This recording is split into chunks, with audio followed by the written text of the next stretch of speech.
pendekatan lainnya. Satu, pendekatan peristiwa. Pendekatan ini menekankan agar akuntansi dapat menyediakan informasi tentang peristiwa-peristiwa ekonomi yang berguna untuk berbagai kepentingan.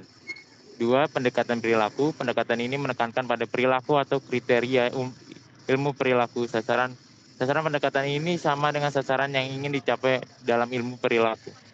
Tiga, pendekatan prediktif dan positif. Pendekatan ini menekankan bahwa akuntansi harus memiliki kemampuan untuk meramalkan dan memproyeksikan fakta-fakta akuntansi terhadap peristiwa yang akan terjadi di masa yang akan datang dengan metode yang sesuai dan berguna bagi pemakai informasi. Empat, pendekatan regulatori. Regulasi adalah sejumlah peraturan perundang-undangan yang dirancang dan diberlakukan terutama untuk kepentingan operasi atau kegiatan industri tertentu. Hubungan antara teori dan penggunaan informasi akuntansi. Sistem informasi akuntansi merupakan sebuah sistem yang ditentukan atau dirancang dalam menjalankan kegiatan operasional suatu entitas dengan tujuan untuk memberikan laporan akuntansi. Teori di dalam penggunaan sistem informasi akuntansi. Satu, teori Behavio. Akuntansi keperilakuan dan perkembangannya Iksan 2005 menyatakan bahwa tujuan ilmu keperilakuan adalah untuk memahami dan menjelaskan dan memprediksi perilaku manusia. Perilaku manusia yang didukung oleh empiris yang dikumpulkan secara impersonal melalui prosedur yang terbuka baik untuk peninjauan maupun replikasi dan dapat diverifikasi oleh ilmuwan lainnya yang tertarik. Selanjutnya dibacakan oleh Reza.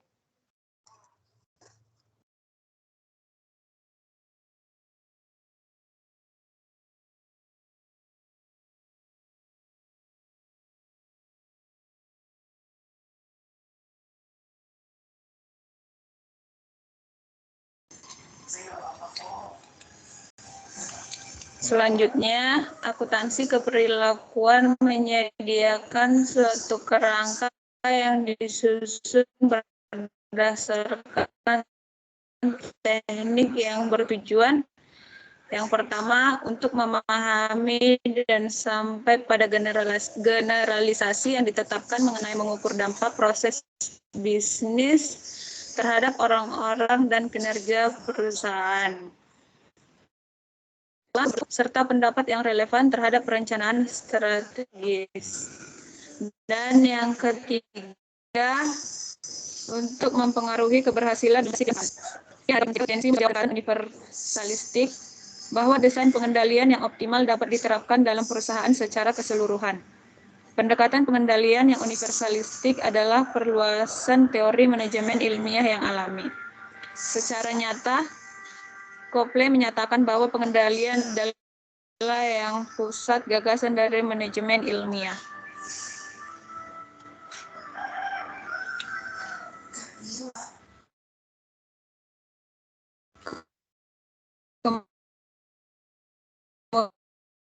Kemudian ada difusi inovasi dan tentuan teknologi baru tersebar dalam sebuah kebudayaan. Teori ini dipanggil diffusio innovation. Sesuai dengan pemikiran dalam proses difusi elemen pokok, yaitu inovasi, gagasan, tindakan atau barang yang dianggap baru oleh seseorang. Dalam hal ini, kebaruan inovasi diukur secara subjektif menurut pandangan individu yang menerimanya. Jika suatu ide dianggap baru oleh seseorang, maka ia adalah inovasi untuk orang itu. Konsep baru dalam ide yang inovatif tidak harus baru sama sekali. Saluran komunikasi, alat untuk menyampaikan pesan-pesan inovasi dari sumber kepada penerima. Dalam memiliki komunikasi sesuai penerima. Yang terakhir, jangka waktu. Proses keputusan inovasi dari mulai seseorang mengetahui sampai memutuskan untuk menerima menolaknya, dan pengukuhan terhadap keputusan itu sangat berkaitan dengan dimensi waktu. Sekian dari hasil presentasi kami. Dapat kami simpulkan, teori akuntansi merupakan penalaran logis dalam bentuk seperangkat prinsip luas yang memberikan kerangka acuan umum yang dapat digunakan untuk menilai praktek akuntansi, memberi arah pengembangan prosedur dan praktek baru. Kata teori tersendiri memiliki arti yang berbeda-beda pada setiap bidang pengetahuan. Hal itu tergantung pada metodologi dan konteks diskusi. Secara umum, teori merupakan analisis hubungan antara fakta fenomena yang satu dengan fakta yang lain. Riset dilakukan untuk menemukan fakta-fakta baru dalam akuntansi, sehingga semakin banyak riset, maka semakin banyak pula fakta dan pengetahuan baru yang bisa ditemukan dan dapat dibagikan. Sekian dari kami kelompok 2, terima kasih. Ya, terima kasih untuk kelompok pada pertemuan 2 ini ya. Beri aplaus. Ya, thank you. Oke, kelompok 1 berarti ya. Kelompok 1 tapi yang ada di pertemuan 2. Nah, tadi sudah dibahas oleh temannya ya untuk materi-materi pada hari ini. Jadi itu mengenai teori ya. Teori itu apa? Teori akuntansi itu seperti apa perkembangannya? Kemudian menurut para ahli teori itu seperti apa ya? Itu secara garis besarnya. Kemudian setelah itu pembahasan teori dan pembahasan dilanjutkan dengan pentingnya riset dalam akuntansi. Riset itu berarti penelitian ya. Penelitian yang nanti mahasiswa semua akan tempuh di akhir studi, yaitu dengan membuat skripsi atau penelitian ya, itu sama dengan riset dalam akuntansi. Selanjutnya tadi pembahasannya adalah mengenai bentuk-bentuk metodologi itu seperti apa dalam membentuk teori. Jadi kan ada pendekatan yang pragmatik, kemudian ada pendekatan otoritas ya, deduktif, induktif, etik ya, sosiologis, dan beberapa pendekatan-pendekatan lainnya. Jadi dibahas itu sesuai dengan RPS kita. Lanjut lagi tadi ada pembahasan mengenai hubungan antara teori dan penggunaan dari informasi akuntansi. Jadi ada kaitannya juga ya dengan SIA untuk teori ini. Nah, jadi seperti itu ya gambaran untuk pembahasan dari kelompok 1 pada pertemuan 2 ini. Baik, mahasiswa semua, sebelum kita lanjut ke materi-materi berikutnya, kita buka sesi diskusi dulu. Yang pertama, silakan 3 orang penanya. Siapa yang mau bertanya terhadap kelompok 1? Yang pertama Zevani, kemudian yang kedua Christina Kogoya, ketiga Aaron Jordan. Oke, kelompok 1 tolong dibuka lagi slide-nya. Jadi nanti di add slide aja di slide akhirnya. Jadi terlihat siapa yang bertanya, kemudian pertanyaannya apa.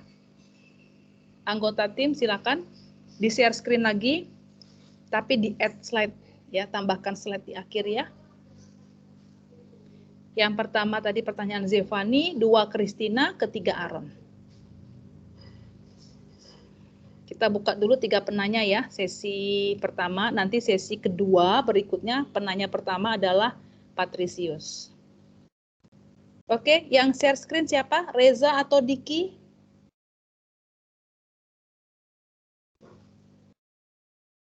Atau Jessica? Silakan.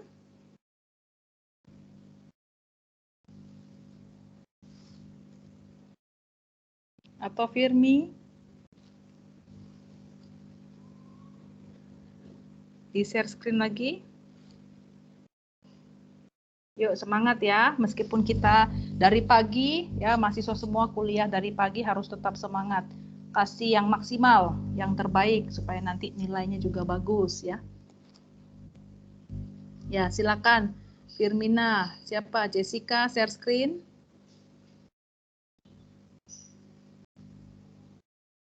Atau boleh juga di share screen Word baru, boleh PPT yang tadi ditambahin slide-nya di akhir setelah kata-kata thank you itu boleh. Reza? Maaf Bu, ini baru gabung lagi soalnya tadi keluar karena jaringan. Oh, terkeluar ya. Jessica? Ini share screen lagi, Bu. Iya, jadi nanti biar bisa ditulis namanya siapa, yang nanya siapa. Boleh dari Word, boleh dari slide yang tadi.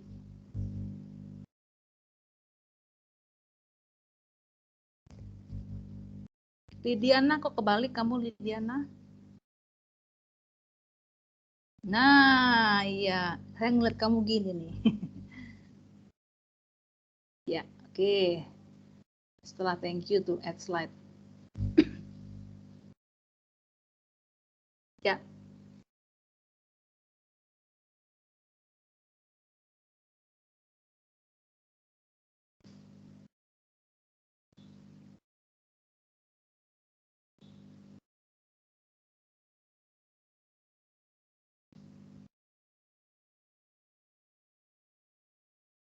Ke bawah aja, jadi tambah slide 1 di belakang, di akhir.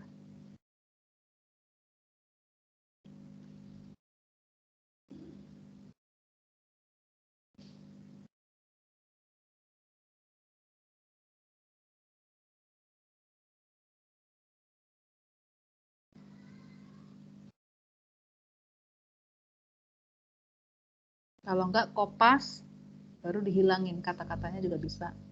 Kopas slide terakhir itu, baru dihilangin kata-katanya. Kopas dulu, jangan langsung dihapus.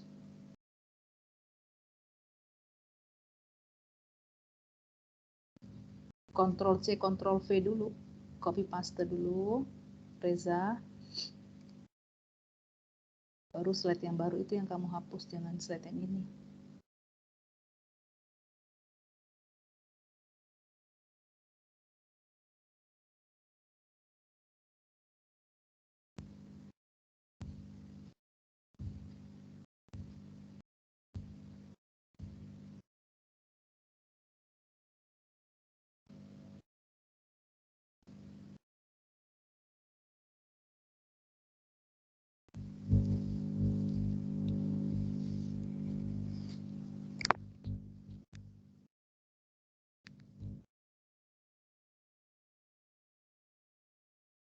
Oke, besarkan Word-nya. Yang pertama Zevani, silakan Zevani. Besarkan lagi presentasenya supaya kelihatan teman-temannya semua. Oke, sebelumnya apakah suara saya terdengar?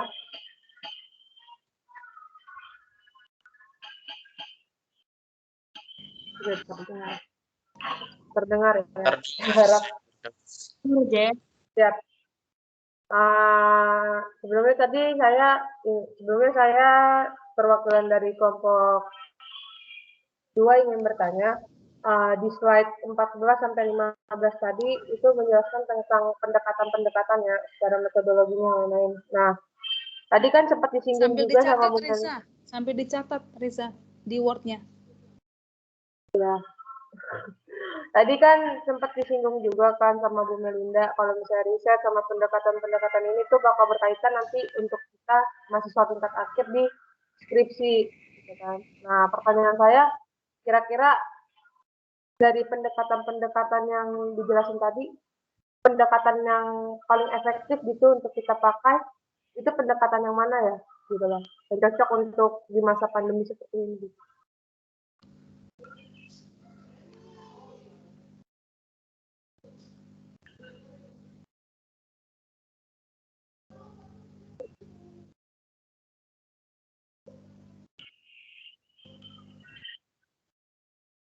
Oke, terima kasih.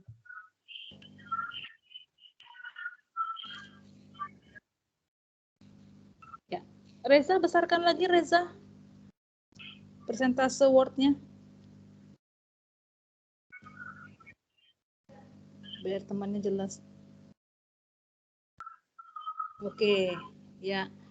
Jadi pendekatan apa yang paling efektif dalam masa pandemi? Tadi panduannya dari slide apa? Coba ditulis lagi, Reza. Nanti Dari slide berapa ditulis nanti? Slide 13 ya? Iya, 13, 14, 15. Ya, oke, ditulis. Nanti anggota kelompok bersiap-siap ya menjawab yang mana, nanti ditulis dalam kurung siapa yang menjawab. Ya, jadi masing-masing ada yang nanya, ada yang menjawab, itu semua dapat nilai. Masing-masing ada nilainya. Ya, jadi anggota kelompok juga sudah mulai bersiap-siap nih ya. Apa kira-kira jawabannya? Kalau anggota kelompok tidak tahu, ada yang tidak tahu menjawabnya atau tidak bisa dilempar nanti ke kelompok yang lainnya kalau tidak bisa menjawab. Atau boleh juga misalnya ada kelompok yang menyajikan atau mempresentasikan sudah menjawab tapi dirasa kurang puas. Nah, itu boleh ditambahkan jawabannya oleh kelompok lainnya. Ya, oke. Sudah 3 ya. Ya, titik, baru nomor 2-nya lagi. Nomor 2, Christina Kogoya. Ditulis ya. Baik. Christina Kogoya. Baik, saya dari kelompok 5, perwakilan dari kelompok 5 mau bertanya kepada kelompok 1. Menurut kalian bagaimana perkembangan akuntansi masuk ke dalam kehidupan masyarakat ini dalam masa pandemi ini? Dan berikan contohnya.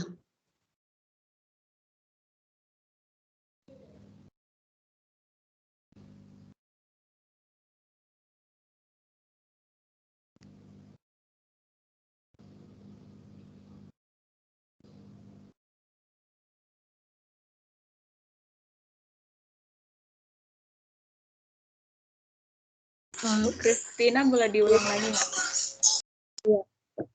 Pertanyaannya, menurut kalian bagaimana perkembangan akuntansi masuk ke dalam kehidupan masyarakat dalam masa pandemi ini? Nah, dan berikan contohnya. Terima kasih.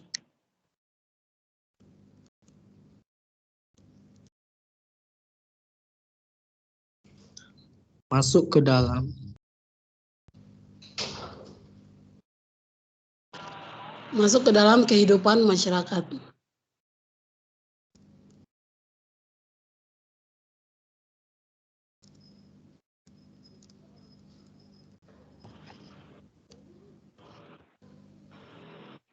Pada masa pandemi ini.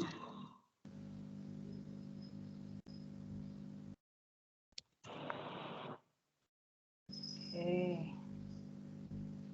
Dan berikan contohnya. Terima kasih. Jadi perkembangan akuntansi ya dalam kehidupan terutama di pandemi COVID.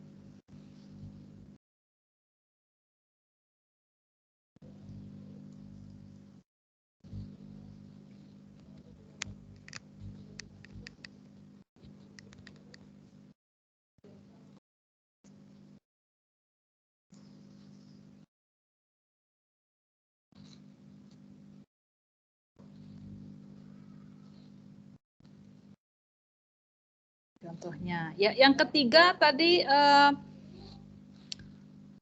Aaron ya, yang ketiga Aaron.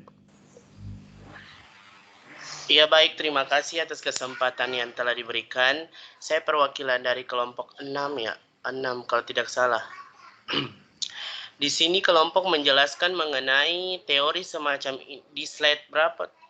Saya mungkin kelewat ya, tapi saya sempat foto bahwa di sini kelompok menyatakan bahwa teori semacam ini mempunyai dasar empiris di mana harus melalui proses eksperimen, penelitian atau observasi sehingga teori dapat dikatakan berhasil.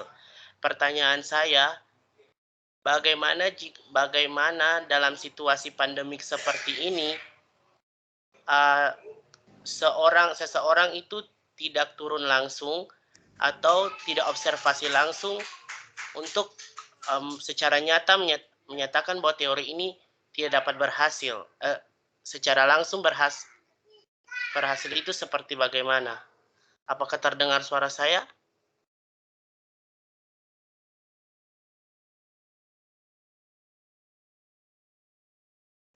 Bagaimana dalam situasi pandemik seperti ini, seseorang tidak dapat menyatakan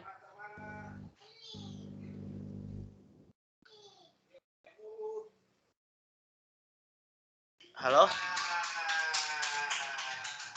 Ya, Bagaimana dalam situasi pandemik seperti ini seseorang tidak dapat menyatakan teorinya secara langsung atau turun langsung?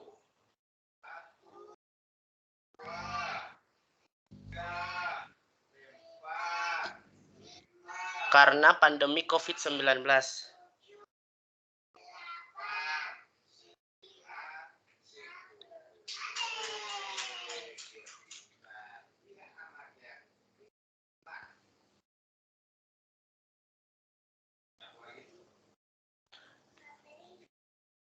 Kelompok sudah?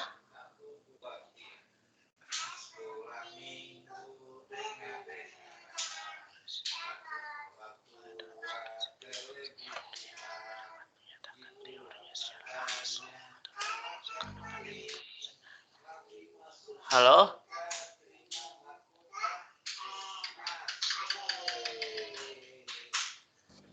Ya.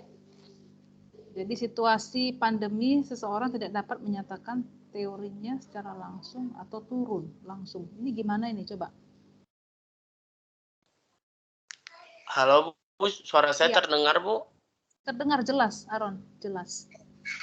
Di situ kan Gimana, kelompok menyatakan, di sini kan di slide-nya kelompok menyatakan bahwa teori semacam ini mempunyai dasar empiris di mana harus melalui proses eksperimen, penelitian atau observasi sehingga teori dapat dikatakan berhasil.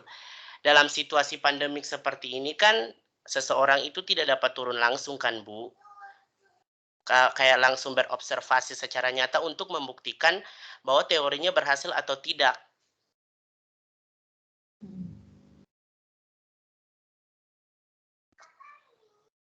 Halo Bu? Mohon maaf Aaron. Ya.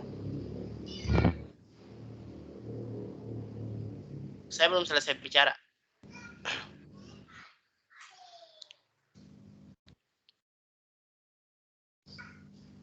Halo, aduh jaringannya kali ya.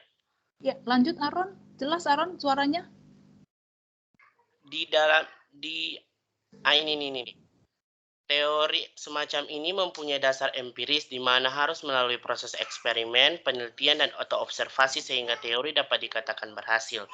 Dalam pertanyaan saya, dalam situasi pandemik seperti ini kan seseorang tidak secara langsung atau observasi langsung untuk menyatakan teorinya berhasil atau tidak. Nah kan, dalam situasi pandemik seperti ini, apakah seseorang itu bisa menciptakan teorinya dalam situasi pandemik seperti ini ataukah tidak mau menyatakan teori ini berhasil ataukah tidak? Karena kan COVID-19 Bu, jadi bisa atau enggak? Ya, jadi seperti itu ya kelompok tim ya. Pertanyaan dari Aron sudah ditulis tadi di Word dengan jelas. Apakah sudah ditulis? Pertanyaan dari Aron, Reza.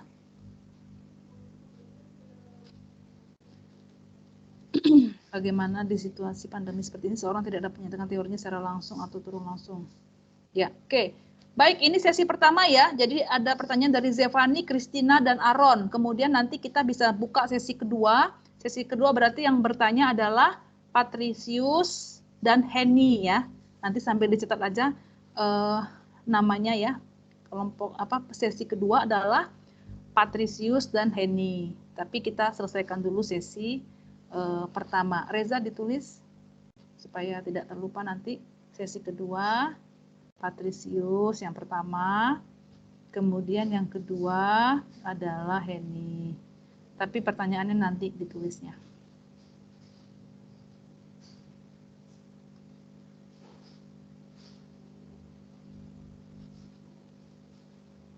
Ya, sambil menunggu temannya menulis, saya mau bertanya dulu, Regina Raja Guguk gimana? Apakah sudah hadir Regina? Regina sudah hadir kah?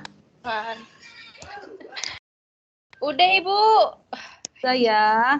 Nggak boleh lagi terlambat ya Regina. Iya Bu, maaf Bu. Ya, nanti mamanya aja yang jemput sekolah ya. Mama juga kerja Bu. Ah, itu siapa tuh? Sepupumu atau siapa? Anak kakak Bu. Kakaknya aja yang jemput. Iya Bu. Ya, bilang Regina lagi kuliah gitu. Kata Iya, ibu Bu. dosennya nggak boleh, Iya, Bu. supaya nggak ketinggalan nanti Regina. Oke, eh, sudah ya tadi ya, sudah dicatat ya yang kelompok ke sesi kedua. Nah, beri waktu dulu, silakan kelompok 1 ya, boleh diskusi ya, boleh diskusi apa nih kira-kira nih jawabannya. Nanti siapa yang menjawab yang mana yang menjawab pertanyaan Christina, Aaron ya, kemudian yang mau menjawab pertanyaan Zevani ya, silakan kelompok 1 untuk berdiskusi. Diskusinya sebentar aja ya, nggak lama-lama. Oke, sambil menunggu temannya ya, kelompok 1 berdiskusi, saya informasikan di Google Classroom ya, itu ada tugas untuk pertemuan 2. Nah, tugas pertemuan 2 itu ada materi ya yang berkaitan dengan teori akuntansi dan pendalaman teori dan penalaran. Nah, nanti mahasiswa semua tolong dibaca ya PPT itu, nanti kalau ada waktu sempat saya jelaskan ya sebelumnya di akhir sesi. Ada materi PPT yang ada di Google Classroom, pertemuan 2. Nanti mahasiswa baca, kemudian dicoba membuat apa nih kira-kira intisari, ringkasan ya, rangkuman yang penting minimal 3 halaman folio tulisan tangan. Begitu ya, sambil dibaca, dipelajari, karena materinya itu nanti untuk UTS juga ya, bermanfaat untuk UTS. Itu tugas untuk pertemuan 2. Perhatikan tenggat waktunya, 11 AM, berarti AM kan siang ya. Jangan sampai terlambat, karena untuk tugas yang saya nilai adalah kebenaran jawaban, kelengkapan, dan ketepatan waktu. Begitu ya.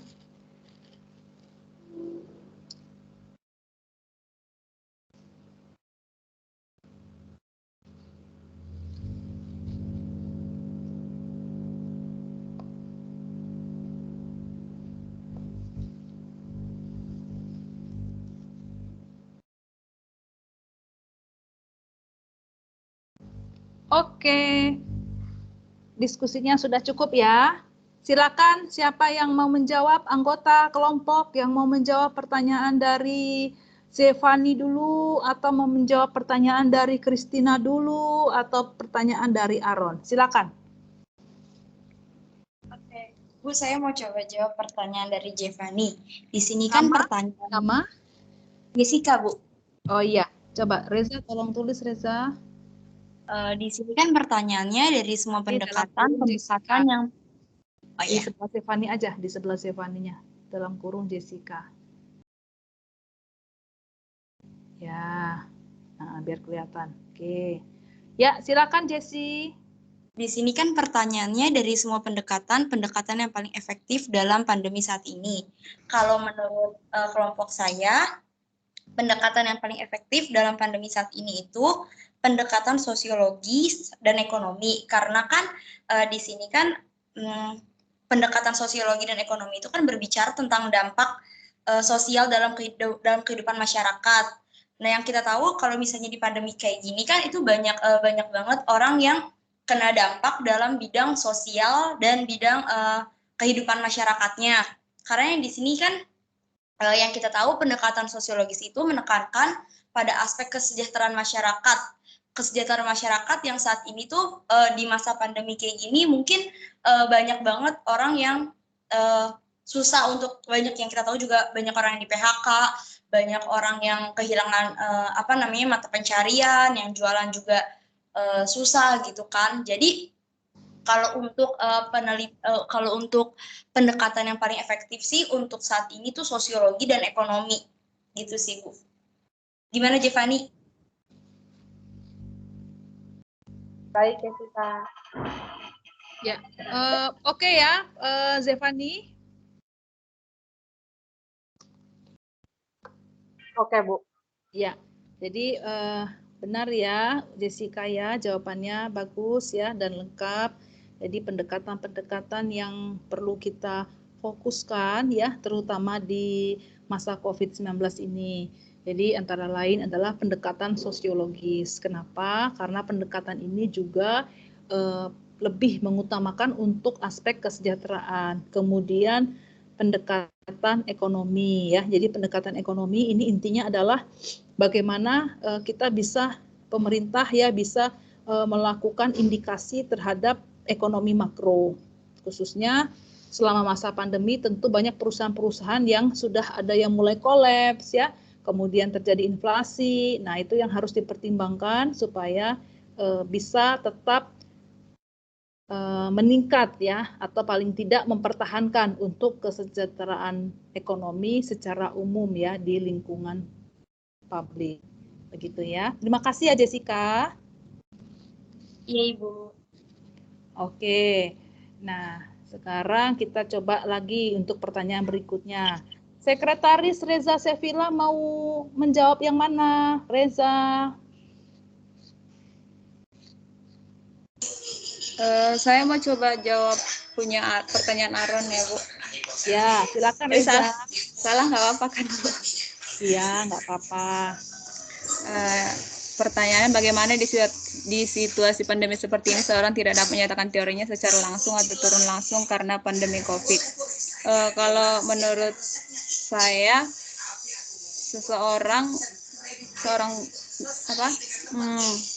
seorang ahli gitu mencari teorinya itu tergantung dari tema teorinya ya Bu. Ya Ron. Contohnya gini, karena pandemi seperti ini banyak para ahli yang meriset tentang obat herbal atau apa untuk vaksin. Itu peluang besar buat mereka. Cuman kalau teorinya tentang apa gitu, tentang pariwisata atau apa, itu akan terhambat ya, mungkin ditunda atau gimana karena emang situasi nggak mendukung seperti itu. Ya, ada lagi yang mau ditambahkan Reza?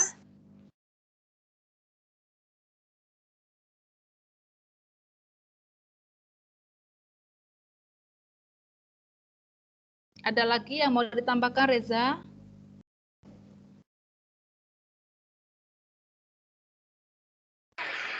Dia jaringan Bu, jaringan kayaknya nggak bagus. Oh.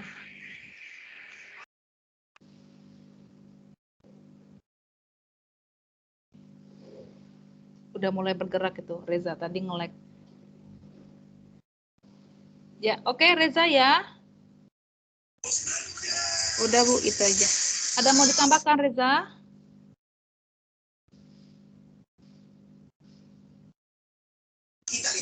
Kayaknya itu aja deh Bu. Ya, oke. Kamu tulis ya namanya dalam kurung itu. Yang dalam kurung. Anggota tim ada yang mau menambahkan pertanyaan dari Aaron? Menambahkan jawaban anggota tim? Saya boleh Bu, tapi kalau salah nggak apa-apa kan Bu? Diki ya?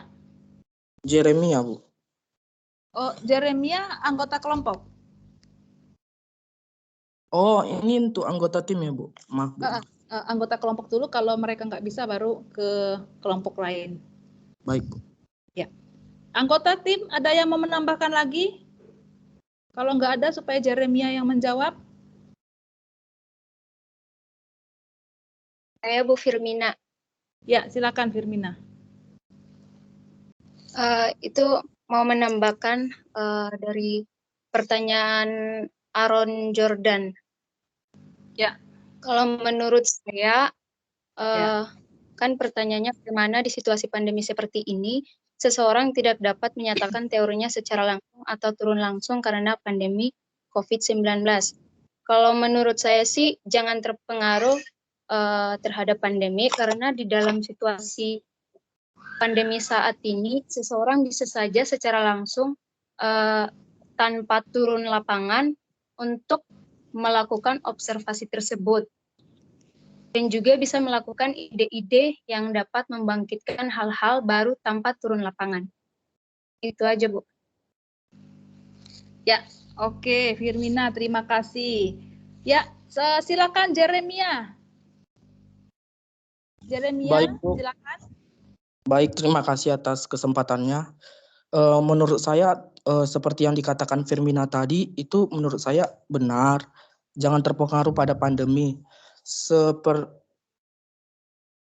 dalam metode empiris tersebut perlu dilakukan metode penelitian serta observasi. Tetapi pada pertanyaan Aaron mengatakan bagaimana cara orang tersebut mengatakan kalau penelitiannya itu benar gitu, padahal dalam masa pandemi.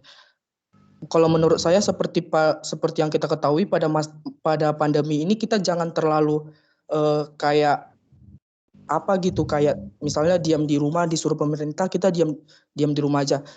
Itu bukan keseluruhannya, Aaron, kalau menurut saya. Misalkan kalau untuk orang-orang yang bekerja dalam metode penelitian, itu perlu adanya penelitian, mereka perlu turun langsung, walaupun tidak turun langsung, tapi mereka kayak melakukan observasi gitu, secara tidak langsung. Misalkan mereka turun langsung ke dalam lapangan, itu mereka pasti menggunakan kayak prokes kesehatan, serta menjaga jarak gitu. Metode empiris itu kan metode yang menggunakan fakta yang telah terjadi pada masyarakat dan mendapatkan data tersebut. Jadi mereka mengumpulkan fakta-fakta dari masyarakat, baru mereka melakukan mengatakan bahwa penelitian tersebut bisa fakta, begitu sih Bu. Terima kasih. Ya, baik, bagus ya. Terima kasih Jeremy ya. Gimana Aaron? Ibu, ya saya menghargai jawaban yang dibilang oleh Jeremy dan juga Firmina, tetapi saya sedikit mau menyanggah, Bu. Ya. Jeremy bilang katakan jangan, tadi Jeremy sama Firmina katakan bahwasannya jangan terpengaruh ke pandemik. Bisa kita lihat saja, pandemik seperti ini, ada masyarakat yang memang mereka takut untuk turun langsung. Apalagi mereka mau menyatakan teorinya secara langsung, secara nyata. Berarti mereka harus turun langsung dong, Bu. Dalam situasi pandemik seperti ini kan, pasti kan ada pemikiran-pemikiran dari mereka, aduh, saya kalau mau turun langsung saya takut. Karena COVID-19 ini dapat menyerang kita kapan dan di mana saja kan. Jadi seperti yang dikatakan Jeremy bahwa jangan terpengaruh pandemik. Ini seorang akuntan, dia mau menyatakan teorinya secara langsung, mau menyatakan benar-benar apakah teori ini benar atau tidak, dia harus melakukan observasi dong. Entah itu mau melakukan secara langsung atau karena terpengaruh karena pandemik 19, kan kita kan tidak tahu seorang akuntan bagaimana. Itu sih mau penyanggahan aja, Bu. Terima kasih. Baik, terima kasih untuk boleh saya jawab, Bu? Ya. Baik, terima kasih untuk penyanggahan Aaron, saya terima. Tetapi mohon maaf ya Aaron, bahwasanya tadi saudara Aaron mengatakan bahwasanya kita harus kayak berpikir dulu kayak untuk turun. Tetapi menurut saya dalam kayak pekerjaan penelitian itu kayak pemerintah kayak memperbolehkan untuk para penelitian atau pengobservasi itu untuk turun langsung. Tetapi mereka harus menggunakan protokol-protokol kesehatan yang ada dan jangan melanggar. Seperti contoh kayak Aaron lah sekarang, misalkan Aaron kayak butuh nih entah perlengkapan kayak entah makanan atau perlengkapan perkuliahan, itu Aaron diam diri di rumah aja atau bagaimana? Itu pasti Aaron pasti berpikir kan kayak pergi untuk membelinya tersebut dan menggunakan masker, salah satu protokol yang kita gunakan, dan hand sanitizer yang harus kita bawa kemana-mana. Ya itu sih salah satu saran dari saya.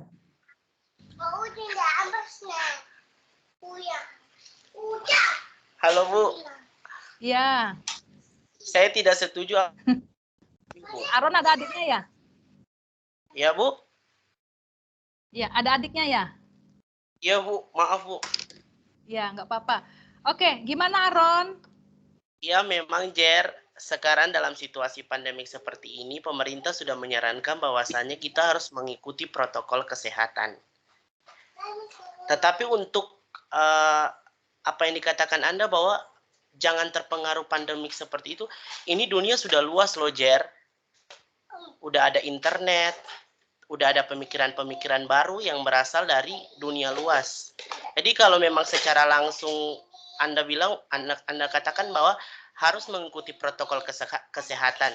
Ya harus, tapi jangan kalimat Anda bahwa jangan terpengaruh ke pandemik. itu membuat saya tidak setuju. Sekali lagi saya tekankan, pandemik sekarang ini saja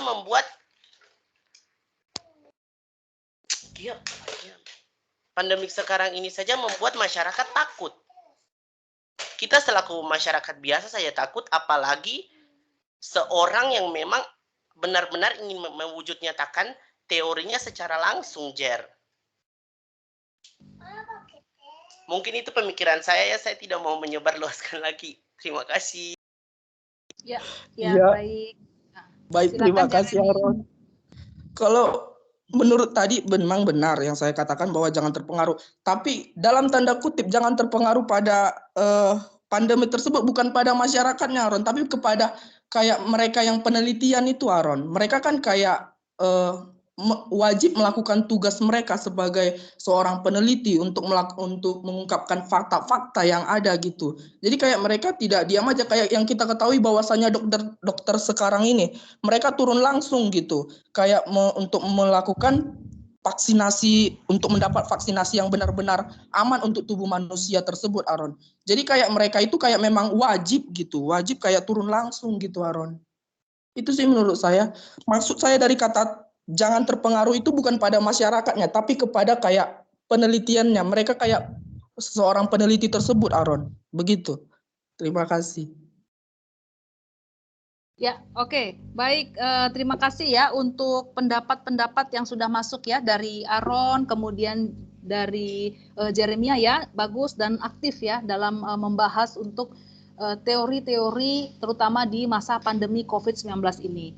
Nah, memang kita tidak seleluasa dulu ya sebelum pandemi, terutama untuk peneliti dalam mengemukakan teorinya. Tetapi memang dalam situasi yang seperti ini, meskipun tidak seleluasa yang dulu, kita tetap juga bisa ya mengembangkan tulisan kita, tetap bisa mengembangkan penelitian kita, tetapi memang ada batasan-batasannya. Contoh misalnya nanti adik-adik mahasiswa kan akan melakukan penelitian ya yang nanti akan dituangkan dalam tugas akhir yaitu skripsi. Nah, memang ada prokes ya, ada prokes jelas. Kemudian juga dalam pengembangan terutama untuk penelitian dengan metode primer ya, data primer, karena kita sudah masuk dalam era digital, jadi untuk melakukan kuesioner ataupun juga untuk melakukan teori dengan data primer kita bisa dengan bantuan contoh ya Google Form, kemudian juga ada link ya, link internet ya, Teams, Zoom ya dalam mengumpulkan partisipan sebagai objek dari peneliti. Kemudian juga dalam bidang kedokteran contohnya. Nah, dalam bidang kedokteran memang ini adalah kesempatan emas. Bagaimana nih, apalagi yang sebelum di awal ya, bagaimana menemukan vaksin, penelitian dalam menemukan vaksin, kemudian teori ya yang menyatakan untuk penderita COVID itu seperti apa treatmentnya ya, kemudian seperti apa pengobatannya, itu sudah mulai muncul, teori-teorinya muncul ya, kemudian penemuan-penemuannya muncul, tim yang bekerja keras ya di laboratorium mencari tahu apa formula susunan ya untuk obatnya, untuk vaksinnya, mereka berusaha. Tentu memang dengan keadaan yang serba terbatas, tapi ya kita bisa dapatkan manfaatnya sekarang, yaitu ada penemuan vaksin yang sudah ikut membantu ya dalam mengurangi jumlah dari pasien-pasien COVID itu. Nah, kalau untuk bidang ekonomi ya, ekonomi terutama mahasiswa kan mengambil di Fakultas Ekonomi ini, tentu masih bisa juga kita membuat penelitian. Jadi penelitiannya itu ya seperti kalau data primer kita bisa gunakan Google Form, kemudian kalau data sekunder sudah lumayan ya, cukup banyak data sekunder yang bisa kita upload ya, tidak bisa kita ambil juga datanya dari Bursa Efek, kemudian dari Yahoo Finance ya, dari Bloomberg ya, kemudian dari data-data perpustakaan digital. Nah, Dengan data sekunder, kita bisa juga melakukan penelitian, dan dari penelitian yang kita hasilkan, ya, dari kesimpulan itu kita bisa menyatakan teori jika ada nantinya novelty ataupun kebaharuan dari penelitian yang sudah kita buat tersebut. Begitu ya, oke. Terima kasih Aaron, Jeremy ya, sudah mencoba untuk menanggapi dari pernyataan teori dalam pandemi ini. Ya. Pertanyaan siapa lagi yang belum? Christina Kogoya, siapa yang mau jawab? Anggota kelompok.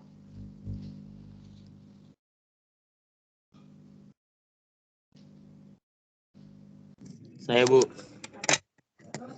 Diki, silakan Diki. Ini saya akan menjawab pertanyaan Christina Kogoya, bagaimana perkembangan akuntansi masuk ke dalam kehidupan masyarakat pada masa pandemi saat ini, dan disertai contohnya. Di masa pandemi ini banyak perusahaan yang terpaksa menurunkan harga produk hingga menutupnya usaha karena tidak mampu survive.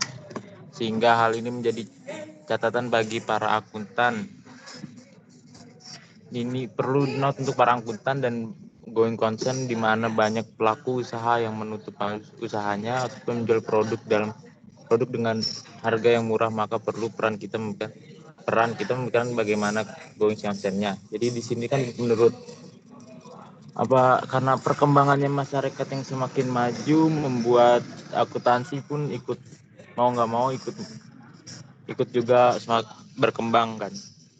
Ya, pada saat sekarang akuntansi penting bagi kehidupan masyarakat setiap hari, karena itu mengatur dalam pengeluaran, pemasukan, keuangan dalam setiap kehidupan masyarakat. Dan juga karena adanya pandemi kayak gini, banyak orang yang berhenti bekerja, banyak perusahaan yang turun yang bangkrut, banyak yang lain-lain, dan membuat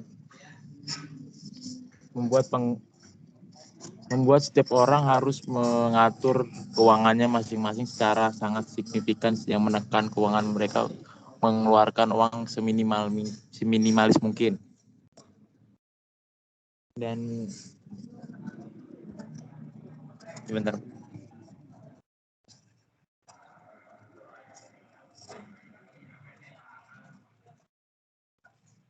Dan di masa pandemi ini juga terjadi ketidakpastian keuangan di berbagai aspek, dan oleh karena itu diperlukan suatu riset bagi setiap para akuntan untuk mengatasi bagaimana cara akuntan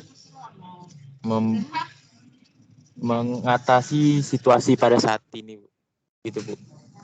Jadi bagaimana Christina? Maaf, untuk kelompok 1 kayaknya belum terlalu maksudnya paham gitu. Maksudnya ini bagaimana perkembangan akuntansi ini masuk gitu. Caranya bagaimana gitu. Bagaimana pertanyaannya itu. Terima kasih. Ya, belum terlalu jelas.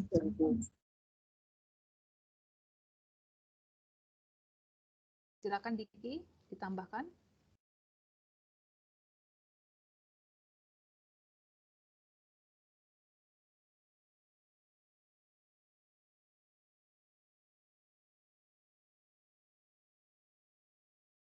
Boleh saya bantu, Bu? Ya, nama?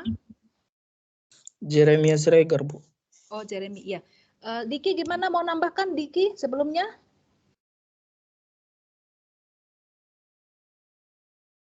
Diki, mau menambahkan lagi sebelumnya? Saya mau menjelaskan yang disebut Diki tadi, Bu. Katanya kan si Christine belum paham. Nama siapa? Nama? Reja. Hah? Reja. Siapa? Reja, Bu. Oh, Reza. Iya. Reza dulu ya, Jeremy sebentar. Ya, Reza, silakan. Iya, Christine, tadi kan udah dengar apa yang Diki bilang. Itu maksudnya di pandemi saat ini banyak itu pedagang atau perusahaan yang mereka harus menaikkan atau menurunkan produk mereka karena pandemi ini kan. Jadi otomatis laporan keuangan mereka juga pasti kayak berantakan lah gitu. Di situ para akuntan diharuskan untuk lebih bekerja keras Apalagi dalam perusahaan-perusahaan besar gitu ya, itu kan perlu tuh. Jadi para akuntan lebih kerja keras. Jadi pengetahuan mereka itu harus lebih dikembangkan gitu. Kalau sama itu kayak teknologi gitu. Dari dulu sampai sekarang kan, apalagi kalau akuntan, banyak yang bilang ya kalau sekarang itu pekerjaan akuntan akan digantikan dengan robot atau apa, kayak gitu perkembangannya. Jadi akuntan itu nggak boleh di situ-situ aja. Apalagi pandemi saat ini, akuntan itu harus lebih berkembang dan mereka akan lebih gimana ya, kerja, pokoknya mereka akan lebih berpartisipasi lah gitu dalam keuangan perusahaan gitu. Ya, baik, terima kasih terima kasih Reza. Gimana Kristina? Gini Reza, maksud saya itu begini, bukan tentang permasalahan akuntansinya, tapi pertanyaan saya di sini itu objeknya itu ke masyarakat begitu. Jadi perkembangan akuntansi ini bagaimana ke dalam kehidupan masyarakat itu sendiri begitu. Bukan bagian perusahaan atau akuntansinya bukan, tapi ke dalam kehidupan masyarakatnya, bagaimana caranya gitu. Terima kasih.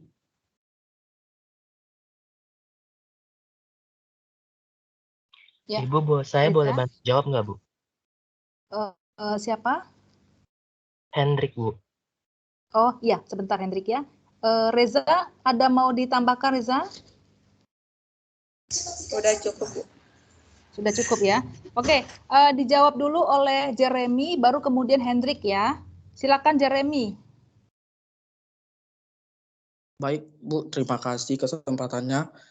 Dalam pertanyaan dari Christine, bagaimana perkembangan akuntansi masuk ke dalam kehidupan masyarakat pada masa pandemi saat ini?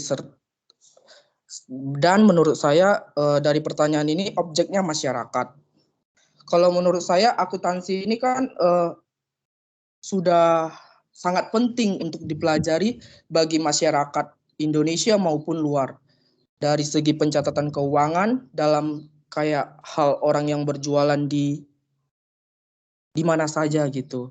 Jadi sistem akuntansi ini tidak lepas dari manusia. Jadi sistem pengolahan keuangan akuntansi ini merupakan sistem akuntansi yang lebih mudah dilakukan karena sudah ada sistematika penyusunannya. Terus tadi pada pertanyaan Kristina itu bagaimana sih akuntansi tersebut supaya kayak masuk ke dalam kehidupan masyarakat. Nah, dari penjelasan saya, kalau pada akuntansi itu kalau saya ambil dari kayak pada masa pandemi ini kan tidak bisa kayak berkumpul. Jadi saya ambil dari webinar online saja.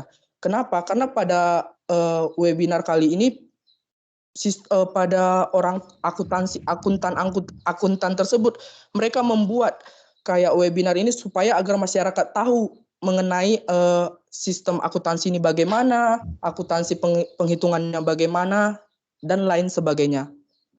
Dan kalau bagi masyarakatnya itu sih tergantung gitu, mereka mau nggak mengikuti hal tersebut supaya tahu mengenai akuntansi tersebut. Begitu sih. Semoga terjawab. Terima kasih. Ya, baik. Iya, terima kasih Jeremy. Hendrik dulu ya, Hendrik dulu menjawab, baru kemudian Aaron. Ya, silakan Hendrik. Ya Bu, tadi kan udah dijawab ya sama Jeremy. Itu benar, karena kan kita kan sekarang udah di pandemi, ataupun juga kan kita kan udah ada di dunia digital ya. Semua ada di internet.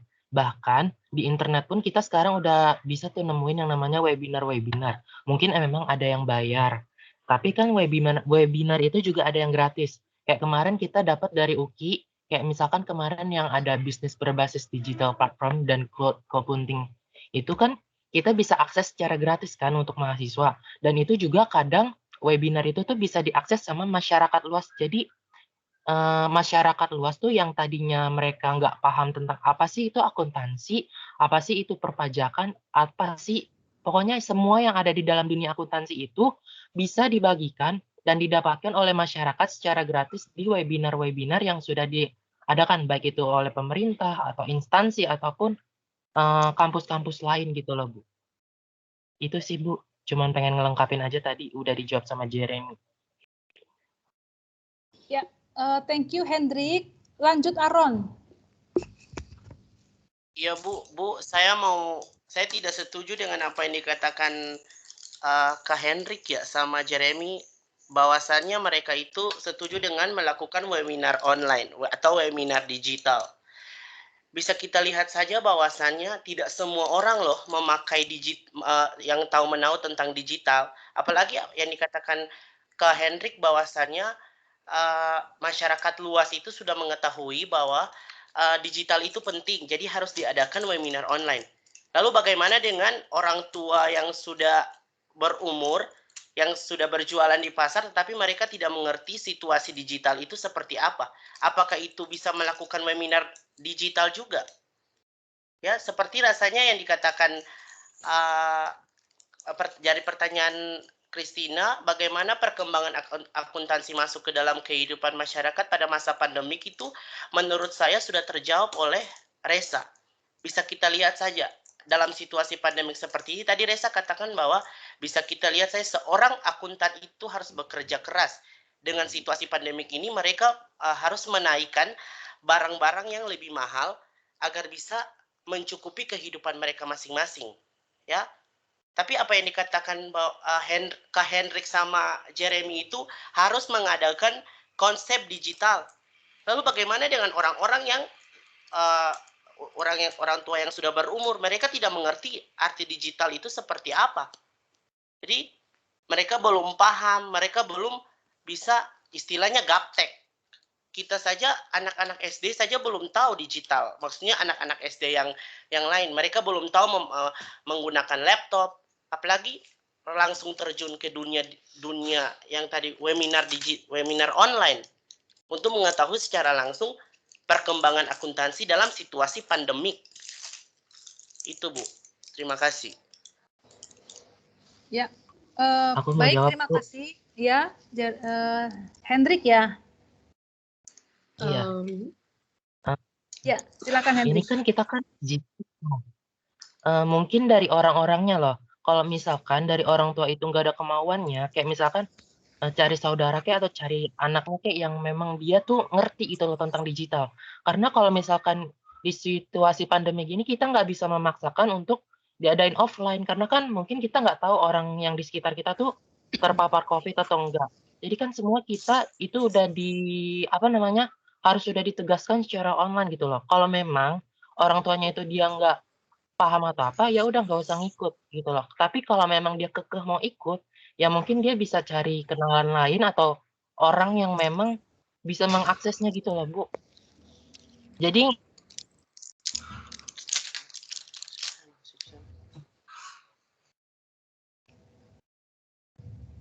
boleh saya lengkapi, Bu? Ya, Bu. Ya. Ya, Hendrik tadi gimana? Sudah selesai atau belum? Udah, Bu. Oh, sudah ya. Oke, silakan Jeremy. Kalau menurut saya, Bu, saya setuju dengan apa yang dikatakan Bang Hendrik. Kenapa demikian? Iya, itu karena tergantung pada masyarakat itu sendiri, Bu. Dia mau tidak untuk maju, mau tidak untuk berkembang, atau dia hanya mau di situ-situ aja, Bu. Sedangkan dalam misalkan kayak yang tadi Aaron bilang, orang tua pasti dia bisa bertanya kepada anaknya atau saudara-saudaranya, bahkan tetangganya yang mengetahui mengenai teknologi tersebut.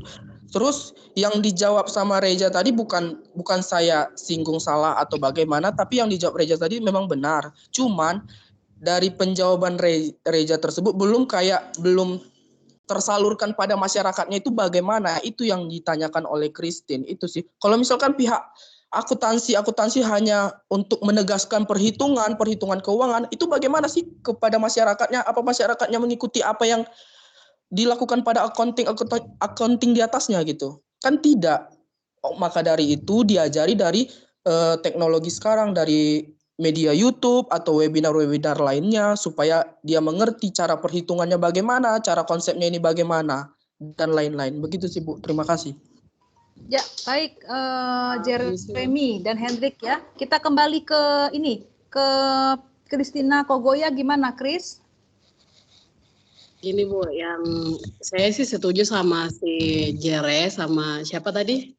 Hendrik. Patris kalau tidak salah. Hendrik. Hendrik, maaf. Saya setuju karena saya sudah terjawab sih dari siapa si Jere mengatakan bahwa itu untuk mengajar apa sih cara untuk kita mencatat laporan keuangan begitu masyarakat bagaimana. Jadi akuntansi itu kan kita tahu bahwa akuntansi itu kan pencatatan laporan keuangan kan. Nah, berarti ini dia berperan penting dalam kehidupan masyarakat untuk bagaimana cara memanage uang tuh dengan baik gitu dalam masa pandemi ini. Dan tadi saya mau sanggahan tentang Reza. Sebenarnya jawabannya benar juga, tapi pertanyaan saya kan objeknya di sini kan tentang masyarakat. Tadi Reza jelaskan itu tentang permasalahan yang terjadi pada para akuntan gitu. Jadi ya sudah terjawab sih pertanyaannya. Terima kasih Bu. Oke, baik. Terima kasih ya Christina Kogoya ya. Jadi tadi Diki, Reza, Jeremy, Hendrik, Aaron ya dalam kurungnya sudah ya untuk yang menjawab pertanyaan. Jadi memang bagus ya pertanyaannya. Bagaimana nih perkembangan akuntansi itu biar bisa masuk ke dalam kehidupan masyarakat. Jadi skupnya itu ada yang orang tua ya, yang ada muda ya, yang remaja, pemuda supaya mereka itu bisa terus mengikuti perkembangan akuntansi. Memang masa pandemi ini adalah masa yang terbatas ya, tidak seleluasa dulu. Nah, jadi salah satu caranya itu ya dengan seminar online ya, mengadakan webinar, terutama untuk hal-hal yang berkaitan dengan akuntansi keuangan, akuntansi manajemen dan audit. Nah, jadi penyelenggaranya juga banyak sekali ya sekarang ini, sampai kita tuh ada link Zoom di mana-mana ya, buka yang satu lagi, terkadang sampai 2 dan 3 device karena bersamaan untuk seminar itu, untuk perkembangan tersebut. Jadi memang penyelenggaranya pun juga banyak, ada yang dari universitas, dari politeknik, ataupun IAI ya, mengadakan sering itu ya, IAPI, IAMI, nah sering mengadakan supaya apa saja yang ada dalam perkembangan akuntansi ya, terutama IAI itu masyarakat bisa mengetahuinya atau update. Selain itu juga perkembangan akuntansi itu bisa kita lihat juga di websitenya IAI, Ikatan Akuntan Indonesia. Jadi hal-hal apa ya mengenai IFRS, adopsi apa yang terkait dengan akuntansi, terutama untuk IFRS ya, perubahan-perubahan apa itu ada di dalam websitenya. Selain itu juga sarana yang lain adalah dengan pengabdian kepada masyarakat atau PKM. Nah, dari pengabdian kepada masyarakat ini terutama dilakukan oleh dosen-dosen akuntansi dan juga bekerja sama dengan mahasiswa terhadap lingkup masyarakat ya, dengan bentuk atau pola PKM atau PPM. Pengabdian kepada masyarakat atau juga dikenal dengan pengabdian pada masyarakat. Nah, dulu waktu sebelum pandemi itu biasanya dilakukan dengan warga-warga sekitar. Ya, misalnya dari universitas berarti lingkup-lingkup sejauh 3 km lah sekitar itu untuk membantu masyarakat, memberikan pengarahan ya, memberikan informasi mengenai pengembangan akuntansi, termasuk juga bagaimana nih cara melakukan investasi, cara mengatur keuangan yang baik, yang optimal, bagaimana menanam saham ya, diajari seperti itu. Nah, kalau untuk masa pandemi, tetap juga mahasiswa dan dosen-dosen akuntansi bergerak ya dengan pengabdian kepada masyarakat tersebut, tetapi memang untuk offline-nya lebih dibatasi. Yang online-nya itu biasa sering dilakukan ya melalui online untuk informasi-informasi. Memang ada masyarakat yang mau ikut, ada juga yang tidak mau karena mungkin mereka kendalanya itu di kuota. Nah, kemudian juga ada juga penyelenggaraan pengabdian pada masyarakat, tetapi itu skupnya itu adalah dengan prokes ya, berjarak. Contohnya adalah menampilkan bagaimana melakukan investasi dengan menabung saham. Nah, itu pernah di masa pandemi itu mengajak masyarakat itu ke laboratorium di UKI ya. Jadi pakai jarak ya. Di situ nanti diarahkan gimana nih cara menanam saham. tetapi dengan pendataan dulu sebelumnya. Jadi ada jarak antara partisipan satu dengan partisipan lain. Kemudian ruangannya juga dibuka supaya terhindar dari pandemi. Itulah contohnya ya untuk pengembangan akuntansi. Oke, sesi pertama kita tutup, kita masuk sesi kedua ya. Hanya 2 penanya karena kita melihat waktu juga ya, waktu yang terbatas. Pertanyaan pertama Patricius, kemudian pertanyaan yang kedua adalah Henny. Jadi kita batasin lagi ya, sampai di sini saja, sampai di sesi kedua. Silakan Patricius.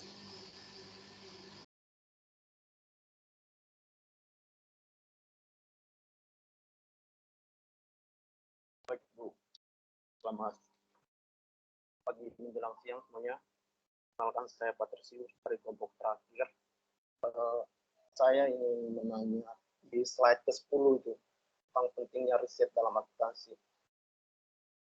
Itu boleh pindah ke slide 10, moderator.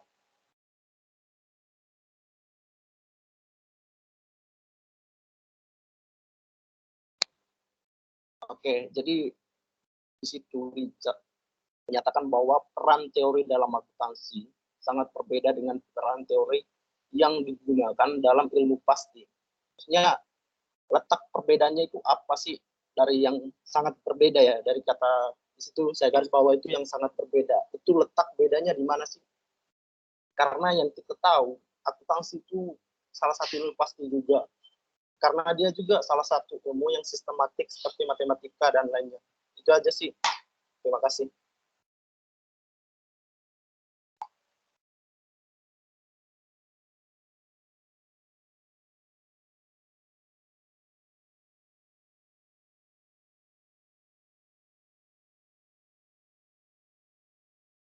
Ya, baik. Terima kasih Patricius. Silakan Henny.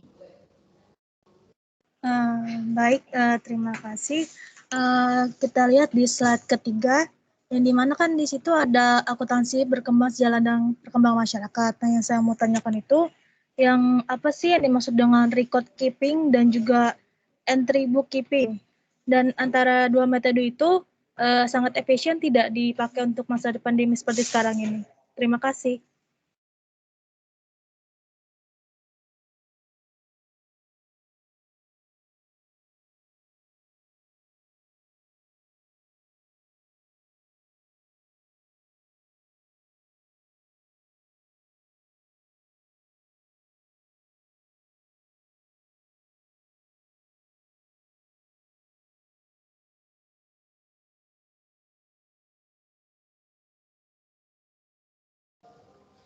Ya, silakan anggota tim mau menjawab pertanyaan siapa dulu ya? Silakan Patricius atau mau menjawab pertanyaan Henny untuk anggota tim kelompok 1.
Ya, silakan yang mau menjawab, Reza atau Firmina atau Jessica atau Diki ya. Mau menjawab yang mana dulu? Pertanyaan pertama atau pertanyaan yang kedua? Silakan.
Silakan anggota tim kelompok 1.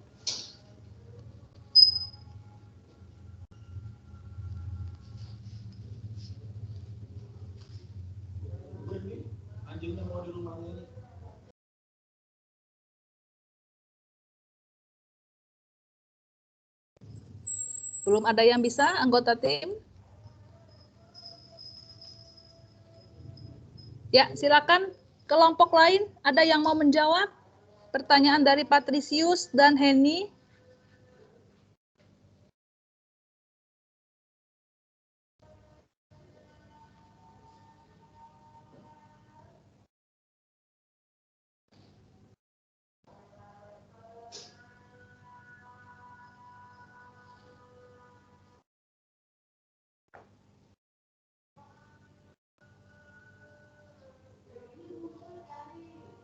Saya deh, Bu. Nama? Jeremy, ya, Bu. Ya, Jeremy. Silakan Jeremy. Yang nomor 1 atau nomor 2? 1. Ya, silakan. Perbedaan peranan teori dan peranan teori ilmu pasti. Baik, terima kasih atas kesempatannya, Ibu. Di sini saya akan menjawab menurut pandangan saya. Bila ada kesalahan kata, mohon dimaafkan. Jadi menurut saya, peranan teori dalam akuntansi itu berbeda dengan peranan teori yang digunakan dalam ilmu pasti. Kenapa demikian? Karena dalam ilmu pasti teori tersebut dikembangkan dari hasil observasi empiris tersebut. Jadi mereka dikembangkan dari penelitian empiris lainnya dan dengan pakar-pakar lainnya. Dan bila mana hal tersebut yang dilakukan oleh ilmuwan tersebut sebaliknya dan tidak ada yang dihasilkan, maka teori tersebut akan diganti dengan teori lain yang lebih cocok dengan fenomena hal yang sama gitu. Jadi teori tersebut diganti dengan teori yang sama dengan atau yang cocok dengan peranan yang yang gimana cara bilangnya? Yang pas lah gitu. Itu sih, Bu, mohon maaf. Ya, oke. Pertanyaan dari Patricius ya. Jeremy, gimana Patricius da Costa?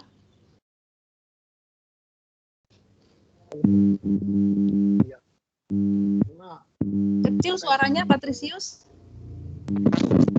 Ya, belum dijawab teman tadi. Karena begini, teori itu kan pada observasi juga kan, kejadian di dunia nyata kan di lapangan. Nah, akuntansi juga itu. Nah, di sini tadi yang saya garis bawah itu ada kata beda dari teori lainnya. Padahal yang dikatakan itu kan salah satu ilmu pasti juga, yang dimana ketika hasil penjumlahannya itu harus sesuai, tidak boleh salah atau ke arah sistematik. Itu aja sih, Bu. Ya, oke. Jeremy, ada tanggapan? Ada, Bu. Ya baik, terima kasih. Bunyi apa ini ya? Kresek-kresek ya? Dari Patricius ya? Ada bunyi kresek-kresek. Ya, silakan Jeremy. Baik, terima kasih dari sanggahan Bang Patricius. Tadi katanya kan di dalam pertanyaan ini kan ada 2 nih. Jadi menurut saya begini, Bu. Jadi pada ilmuwan, pada pakar-pakar lainnya itu memberikan kayak 2 judul atau 2 tipe, di mana tipe tersebut sama gitu, Bu. Sama kayak peranan teori, misalkan kayak teori akuntansi nih. Nah, ada kayak suatu jalan gitu dari teori akuntansi ini mengungkapkan bahwa begini gitu. Jadi kayak bagi masyarakat atau bagi ilmuwan lainnya kayak kurang pas dengan teori akuntansi tersebut. Maka pakar-pakar lainnya membuat gitu kayak peranan teori dengan ilmu pastinya supaya kayak terjawab dari pertanyaan-pertanyaan dari masyarakat luar dan ilmu pakar-pakar lainnya gitu, Bu. Begitu sih, Bu. Oke, baik. Ada tambahan lagi dari kelompok lain atau dari dalam tim kelompok inti? Kelompok 1 ada mau menambahkan atau kelompok lain? Saya, Bu, Leoni mau menambahkan sedikit, Bu. Ya, silakan Leoni. Mungkin maksudnya perbedaan yang akuntansi sebagai ilmu pasti dan akuntansi bukan ilmu pasti kayak gini. Kalau menurut saya, kayak ilmu pasti itu kan kayak misalnya matematika, 1 tambah 1 teorinya 2, sampai tahun 2050 juga 1 tambah 1 itu 2. Sedangkan akuntansi itu sifatnya lebih ke sosial. Maksudnya dia nggak selalu berpegang pada teori. Kadang-kala itu akan berubah gimana ya, mengikuti munculnya fenomena baru di sosial, terus dengan mengikuti dengan perkembangan bisnis yang ada di perusahaan. Itu yang membuat akuntansi itu nggak bisa dibilang ilmu pasti, gitu Bu. Oke, baik. Terima kasih Leoni. Ada masukan lagi dari yang lain? Boleh Bu, bisa masukan apa Bu? Patrisius ya? Ya, Patrisius, kamu agak ini ya, kresek-kresek gitu ya, Patrisius? Pakai AC. Hah? Angin Bu. Gimana? Kok kurang terlalu jelas? Suara kipas angin Bu. Kipas angin. Oh, coba matikan dulu. Kipas angin. Ini Bu, kalau teman siapa tadi namanya? Mohon maaf saya lupa. Oke, kata teman Leoni tadi, akuntansi itu bukan ilmu pasti. Maksudnya yang saya lihat selama ini, kita kan sama-sama di jurusan akuntansi itu.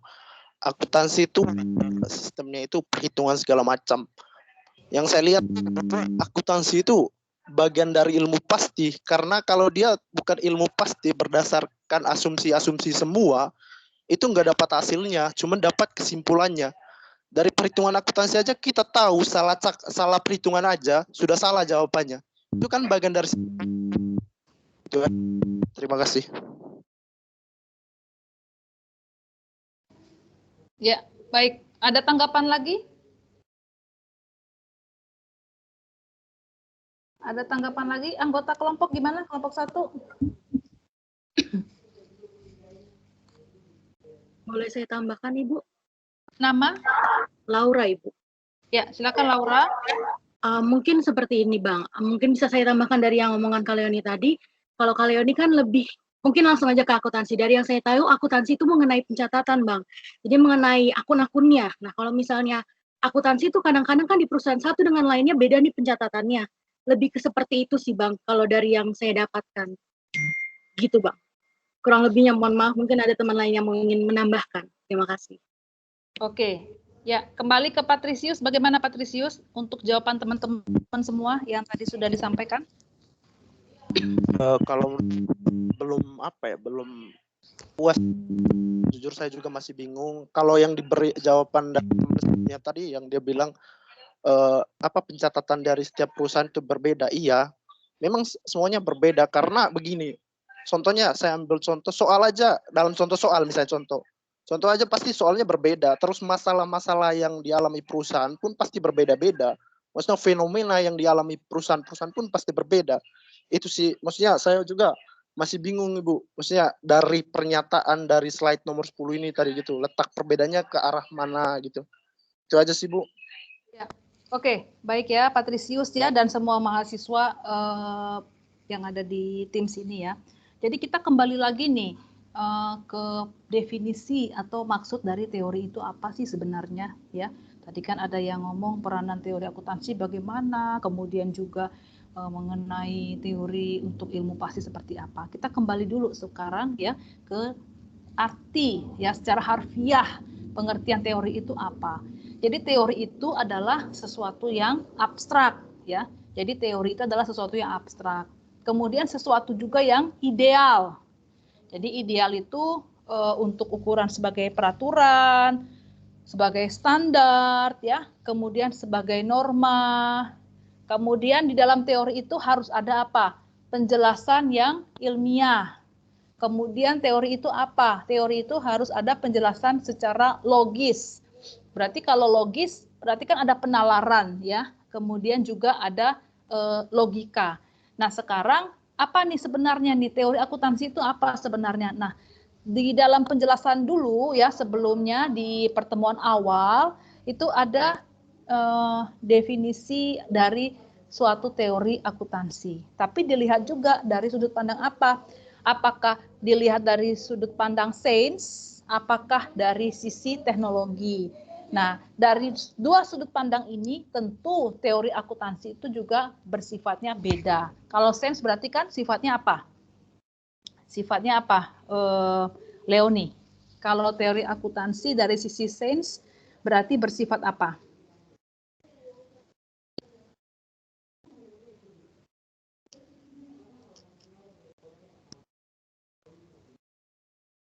Bersifat pasti gitu Bu ilmunya.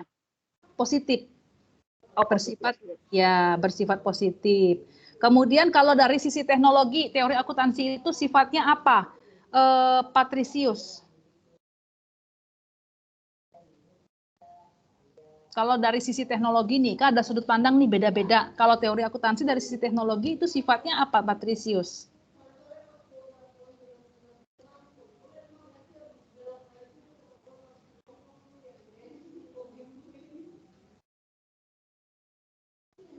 Bu, nggak terlalu jelas Bu di sini Bu. Bersifatnya normatif, ya. Itu dari sisi teknologi. Jadi sifatnya adalah normatif. Nah, fenomena-fenomena itu juga yang harus kita perhatikan gimana untuk menjelaskan ataupun untuk memprediksi dari fenomena-fenomena akuntansi yang ada, ya. Jadi seperti itu. Nah, kembali ke pertanyaannya, coba Reza. Slide tadi yang Word.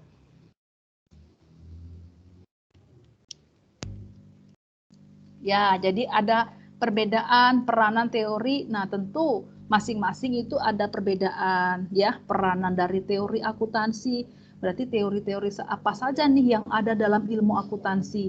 Tentu dari teori akuntansi akan bermanfaat tersendiri ya bagi skup atau perkembangan akuntansi itu sendiri, keuangan ya. Kalau untuk masalah perbedaan, tentu masing-masing itu punya bagian-bagian tersendiri, memiliki manfaat masing-masing ya sesuai dengan porsinya, sesuai dengan apa tujuan dari teori tersebut.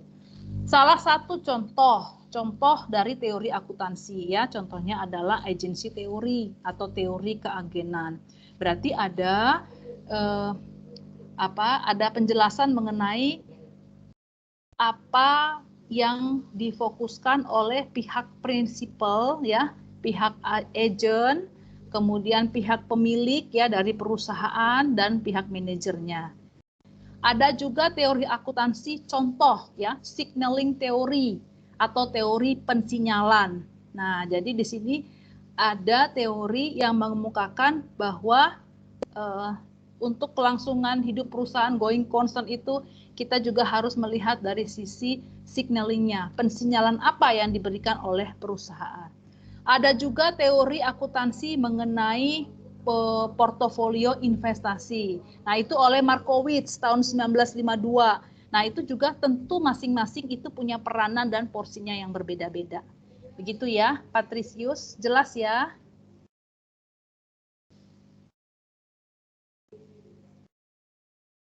Oke. Baik, kita lanjut ke pertanyaan. Oke ya, Patricius.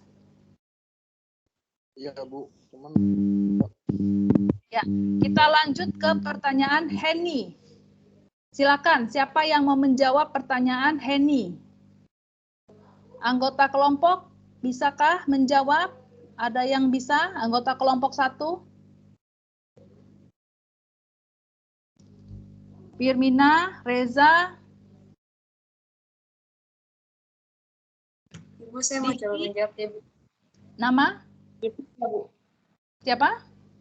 Jessica. Iya, silakan Jessica. Nomor 2. Kan pertanyaan dari Kak Heni itu kan apa yang dimaksud dengan record keeping dan entry bookkeeping. Kalau yang saya tahu tentang record keeping itu tentang bicara tentang kearsipan, di mana kayak kita itu mengarsipkan sebuah dokumen yang gimana ya?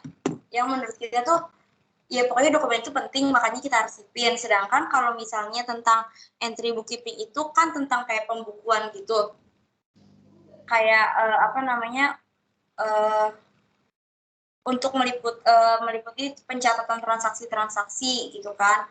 Nah, kalau misalnya metode tersebut ini efisiensi enggak untuk dipakai di masa pandemi saat ini, itu menurut kelompok kami itu efisiensi karena kan maksudnya sekarang itu zamannya online gitu kan, semua kita lakukan kayak kuliah online, kerja online gitu kan, sedangkan itu tuh penting banget untuk kayak kadang kita suka kayak ada bisa dosen ngomong nih kita lupa kalau nggak kita catat gitu kan, dan itu penting banget diarsip. Kalau misalnya pun emang kita nggak catat, pasti kayak ini kan direkam juga kan untuk misalnya diupload ke YouTube, sedangkan itu kan sebuah bentuk arsip walaupun nggak berupa kayak nggak berupa kertas, nggak berupa file kayak gitu, tapi kan video ini juga berupa arsip kita, jadi nanti suatu saat kita bingung kita bisa tonton lagi videonya. Kayak gitu sih Bu, jadi untuk masa pandemi kayak gini, itu tuh penting banget untuk masalah pembukuan dan arsip itu. Gitu Kak, jelas gak sih Kak? Ya, thank you Jessica. Henny gimana?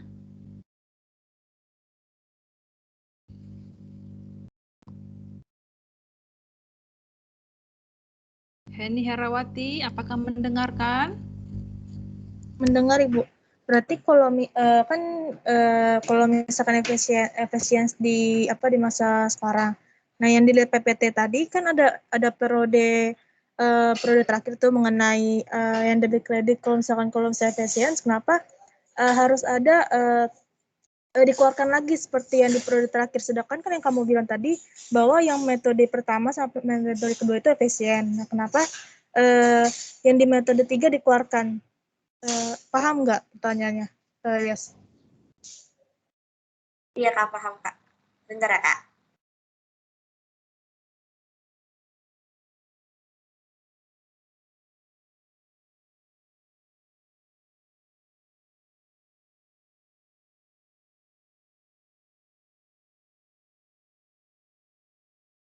Ya, coba sambil dibuka juga bisa ya slide tadi yang dimaksud Henny, slide yang mana?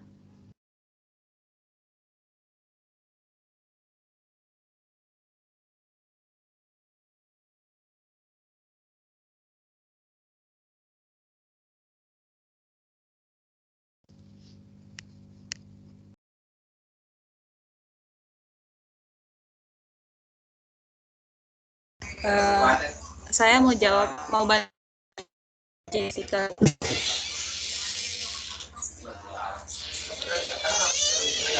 Halo Ibu.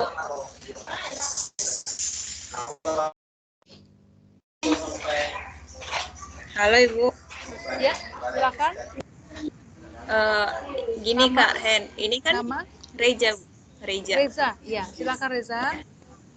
Di sini dijelaskan ini tentang periode ya Kak, periode pertama, kedua, dan ketiga. Nah tadi yang pertanyaan itu kan metode. Nah yang ketiga ini cuma periode doang, dan di sini dijelaskan akuntansinya itu masuk ke dalam kehidupan masyarakat. Nah walaupun ada periode ini yang ketiga, tetapi metode yang record keeping dan double entry bookkeeping itu masih efisiensi kalau dipakai sekarang gitu Kak. Gitu sih Bu menurut saya. Ya, Henny gimana Hen?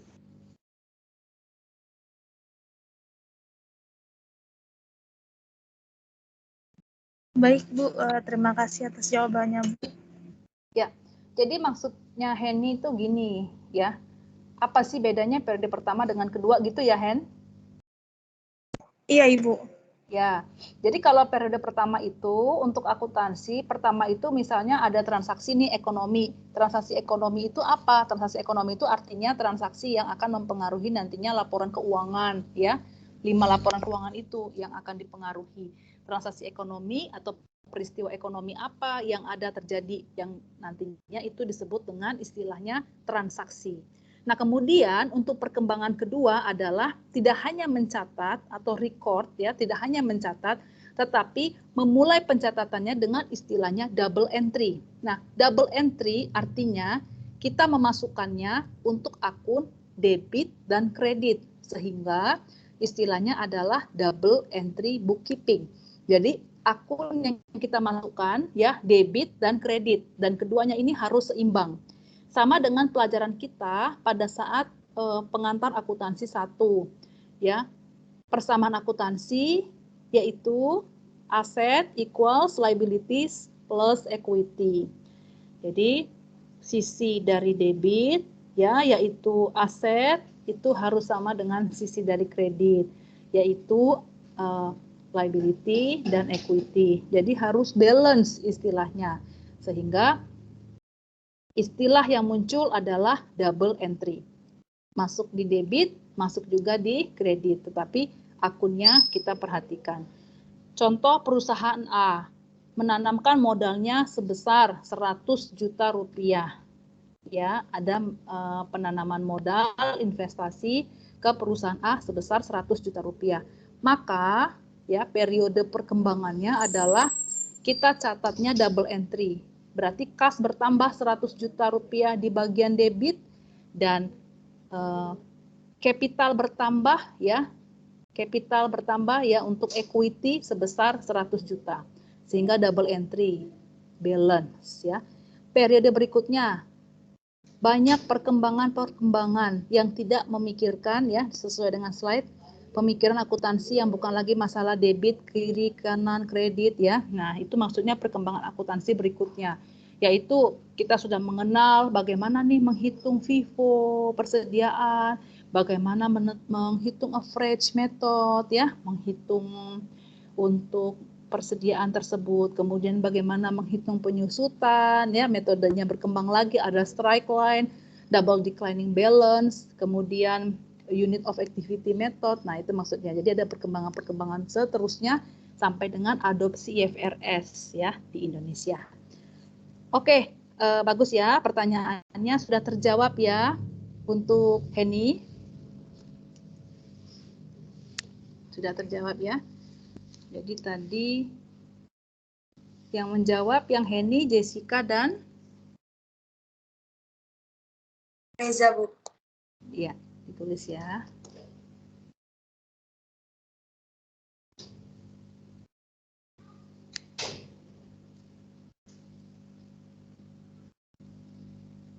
Ya, oke. Terima kasih dan kita beri aplaus buat kelompok 1. Kelompok 1, terima kasih ya sudah mempresentasikan materi yang sangat bermanfaat untuk pertemuan 2 ini ya. Nah, masih ada waktu ya, masih ada waktu saya mau bahas ya untuk waktu yang masih ada sedikit ini untuk materi yang akan mahasiswa sekalian buat untuk intisarinya ya, dikumpulnya minggu depan. Perhatikan hari Senin jam 11 siang ya. Ini saya share screen dulu. Masih semangat nggak? Apa sudah lapar ini? Semangat, Bu. Semangat ya. Gimana yang lain suaranya? Kok cuma Aron yang semangat? Lapar. Semangat, Bu. Lapar, Bu. Lapar, Ya, Bu. Lapar, Bu. Tahan dulu biar langsing, supaya langsing ya. Tahan dulu. Istilahnya diet gitu, bentar lagi ya. Mau diet nggak? Semangat. Sebentar. Bu, Cire mau makannya banyak banget, Bu, tuh. Kenapa? Langsing. Siapa yang langsing sekarang? Siapa yang nambah berat badannya waktu pandemi? Kan kita kan belajarnya di depan laptop aja ya, di depan handphone, ya kan, duduk-duduk aja. Nah, ini kelihatan nggak ini? Saya jelaskan secara sekilas saja karena waktunya terbatas. Kelihatan Aron dan teman-teman? Kelihatan, Bu. Kelihatan, Bu. Ya, Kelihatan, jadi Bu. oke.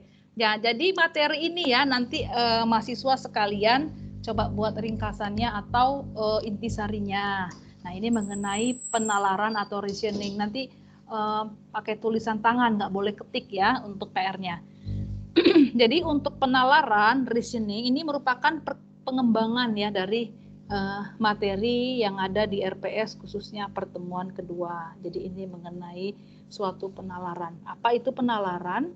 Penalaran itu adalah proses berpikir yang logis ya, secara logika, kemudian sistematis ya, berurut untuk membentuk dan mengevaluasi suatu keyakinan terhadap suatu pernyataan atau asersi gitu ya. Nah, jadi ini untuk menentukan secara logis dan objektif apakah ada pernyataan itu nilainya seperti apa, valid enggak, artinya benar atau salah enggak. Nah, itu pantas enggak bisa diyakinin ya atau dianut. Nah, jadi struktur penalaran itu ada input ya, ada proses dan juga ada output. Kemudian unsur atau komponen penalaran itu ada macam-macam ya. Contohnya adalah pernyataan atau asersi. Kemudian unsur yang kedua adalah keyakinan atau belief ya. Kemudian yang ketiga adalah argumen. Nanti waktu membuat ringkasan atau poin-poin boleh juga ya, misalnya menjelaskan pernyataan atau asersi itu maksudnya adalah ini, contohnya adalah ini, boleh dikembangkan dari slide ini. Untuk PR atau ringkasannya, keyakinan belief itu maksudnya adalah apa, kemudian jelaskan, beri contohnya, boleh seperti itu ya. Jadi ada perkembangan atau pengembangan ya dari slide-slide yang ada. Nah, seperti ini ya. Jadi ini adalah strukturnya. Ada asersi tadi kan pernyataan ya, kemudian ada input, proses dan juga output. Nah, seperti ini ya. Arti penting dari argumen seperti apa, asersi tadi sudah dijelaskan ya, pernyataan, penegasan tentang suatu hal atau realitas. Kemudian ini untuk penyajian secara asersi. Ya, jadi di sini ada irisan ya, A itu masuk ya ke dalam B. Jadi semua A itu adalah B. Nah, itu untuk penyajian dari asersi tersebut. Kemudian juga ada hubungan eksklusi. Artinya A dan B itu berbeda. Nah, kalau inklusif, semua A itu adalah B. Tidak semua B adalah A. Nah, itu mulai ada penalaran-penalaran seperti ini. Ya. Nah, kemudian kalau misalnya ada irisan, berarti seperti ini. Ada penyajian asersinya. Ya. Nah, seperti ini adalah contoh-contoh dari penyajian suatu asersi, kemudian juga interpretasi ya. Ini untuk menambah pengetahuan dari mahasiswa mengenai logika itu apa, penalaran itu seperti apa ya, reasoningnya seperti apa. Untuk jenis dan fungsi asersi adalah seperti di layar ya, kemudian juga ada di sini kaidah-kaidah, prinsip, belief ya, keyakinannya, kemudian anatominya untuk premis 1, 2, 3 ya, seperti ini di layar. Nah, ini adalah indikator ya, indikator untuk argumen ya, ini yang nanti akan melandasi dari teori-teori akuntansi yang akan kita pelajari. Deduktif. Nah, ini istilah-istilah seperti ini sudah ada ya sebelumnya di pertemuan 1 dan tadi juga di kelompok juga ada. Kemudian induktif, analogi, hubungan sebab akibat. Nah, ini penjelasannya masing-masing ya, yang deduktif itu seperti apa. Kemudian ini penjelasan untuk premis yang tadi ya, yang ada gambar tadi di atas, premis 1, premis 2, premis 3. Konklusi itu artinya kesimpulannya seperti apa. Itu konklusi. Kemudian penjelasan untuk masing-masing. Tadi deduktif, sekarang ini untuk penjelasan secara induktif ya. Perbedaannya apa? Deduktif dan induktif. Kemudian penjelasan untuk yang tadi ya, argumen macam-macamnya apa, ini untuk sebab akibat atau istilahnya causal generalization ya, seperti ini. Fallacy ya, fallacy itu keyakinan semu ya. Nah, ini seperti ini. Mungkin ada yang baru melihat istilah-istilahnya, wah ini apa Bu maksudnya? Nah, nanti sambil dicari ya. Bisa searching ya, lihat di literatur ya, apa sih parsialitas itu, apa sih pentaksaan itu ya, bagaimana jika salah untuk nalar ya, kemudian dari sisi aspek manusianya seperti apa, nah, itu bisa dipelajari. Jadi ini adalah secara ini ya, keseluruhan untuk reasoningnya seperti ini ya. Ya. Coba Aron bacakan, Ron.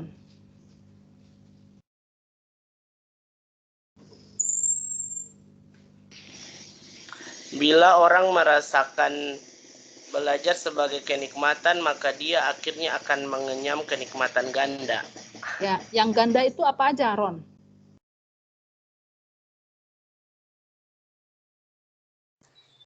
Yang ganda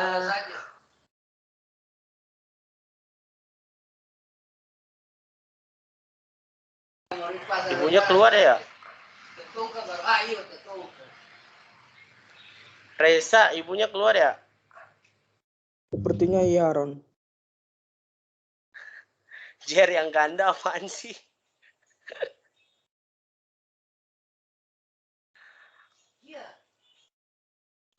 Yang ganda kayak telinga. Diam lu. Yang ganda, astagfirullahaladzim, ya Allah.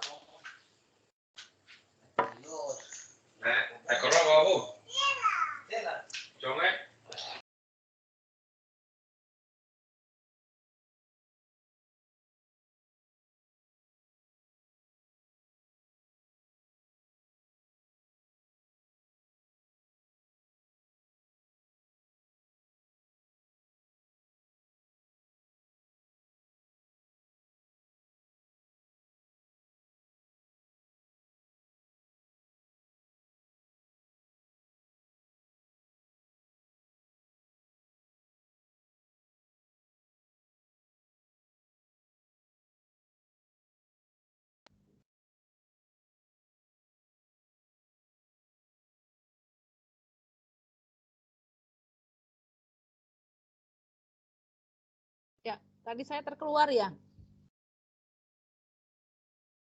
Iya, Bu. Ya, jadi kalau tadi ya intisarinya adalah kalau untuk belajar ya, untuk belajar itu kalau kita menghayati ya belajarnya, kemudian tidak merasakan belajar itu beban ya, tentu itu kita lebih dapat manfaat yang ganda ya.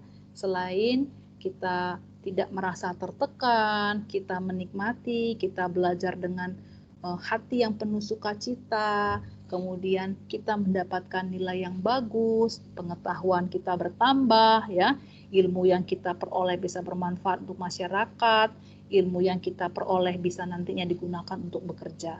Jadi kalau kita belajar dengan hati yang tulus, rendah hati, kemudian kita haus terus akan ilmu, tidak merasa sombong, tidak merasa aku udah pintar ya kan, udahlah belajar aja dikit udah ngerti gitu. Nah, tidak seperti itu ya.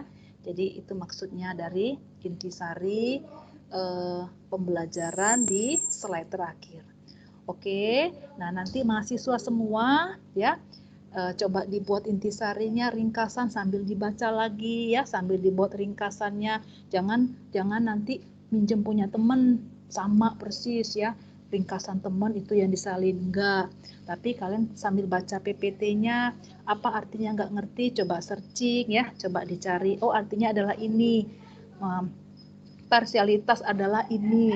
Reasoning itu adalah ini. Argumen adalah ini ya.